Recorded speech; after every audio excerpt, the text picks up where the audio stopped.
Hi my dears, welcome to my channel. എൻ്റെ channel ആദ്യമായിട്ട് കളിച്ചാൽ എല്ലാവരും ലൈക്ക് ചെയ്യുക, സബ്സ്ക്രൈബ് ചെയ്യുക, അപ്പോൾ എല്ലാവർക്കും കൂടെ ഒന്ന് ക്ലിക്ക് ചെയ്യാം. ഇന്ന് നമുക്കൊരു ചീരത്തോരൻ ഉണ്ടാക്കിയാലോ. സെറ്റ് മുതലുള്ള വിറ്റാമിൻ അടങ്ങിയ ഒരു ചീരത്തോരൻ തന്നെ നമുക്കിന്ന് ഉണ്ടാക്കാം അല്ലേ. അതിനായിട്ട് നമുക്ക് ആദ്യം ഒരു ചട്ടി വയ്ക്കാം. അതിലേക്ക് ലേശം എണ്ണ ഒഴിക്കട്ടോ.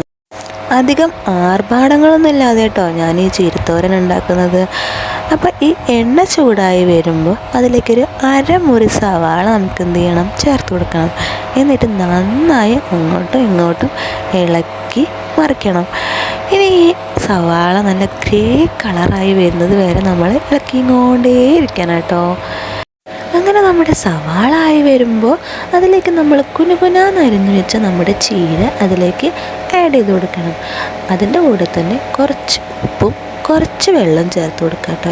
വെള്ളം ചേർക്കണം എന്താ വെച്ചാൽ അത് അടി പിടിക്കാതിരിക്കാൻ വേണ്ടിയിട്ടൊക്കെയാണ് വെള്ളം ചേർക്കുന്നത്. കുറച്ച് ചേർത്താൽ മതി. ഇനി നമ്മൾ എന്ത് ചെയ്യുക, നന്നായി ഇളക്കി അത് അടച്ച് വെച്ച് വേവിക്കുക. അങ്ങനെ അത് അവിടെ ഇരുന്ന് വേവട്ടെ. അപ്പോൾ നമുക്ക് എന്ത് ചെയ്യാം, കുറച്ച് തേങ്ങയും ഒരു 2 കൊച്ചുള്ളിയും ഒരു വെളുത്തുള്ളിയും 2 കറിവേപ്പിലയും അതുപോലെ ഒരു പച്ചമുളകും ഇട്ടിട്ട് നമുക്ക് എന്ത് ചെയ്യാം, ഈ തേങ്ങ ഒന്ന് ക്രഷ് ചെയ്തെടുക്കാം. നന്നായി അരയ്ക്കൊന്നും ചെയ്യരുത്, 1-2 പ്രാവശ്യം ഒന്ന് തിരിച്ചാൽ മതി നമ്മുടെ മിക്സി കേട്ടോ. അങ്ങനെ ഈ അരച്ചെടുത്ത തേങ്ങ നമുക്ക് എന്ത് ചെയ്യാം, ഈ ചീരയിലേക്ക് ഇട്ട് കൊടുത്ത് നന്നായിട്ട് ഇളക്കി കൊടുക്കാം കേട്ടോ. അങ്ങനെ നമ്മുടെ പണി കഴിഞ്ഞു. ഇനി നമുക്ക് എന്ത് ചെയ്യാം, ഇത് അടച്ച് വെച്ചിട്ട് ഒന്ന് ആവിയിൽ കിടന്ന് വേവട്ടെ.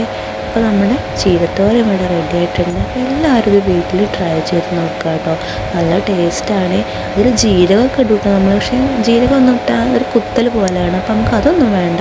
ഇത്രയും കാര്യങ്ങൾ വെച്ചൊന്ന് ചെയ്ത് നോക്കുക, നല്ല ടേസ്റ്റാണ് കേട്ടോ. അപ്പോൾ നിങ്ങളെല്ലാവരും ഇത് വീട്ടിൽ ചെയ്യുമെന്ന് വിചാരിക്കണം. അപ്പോൾ നമുക്ക് അടുത്തൊരു വീഡിയോയിലൂടെ കാണാം. ബായ്.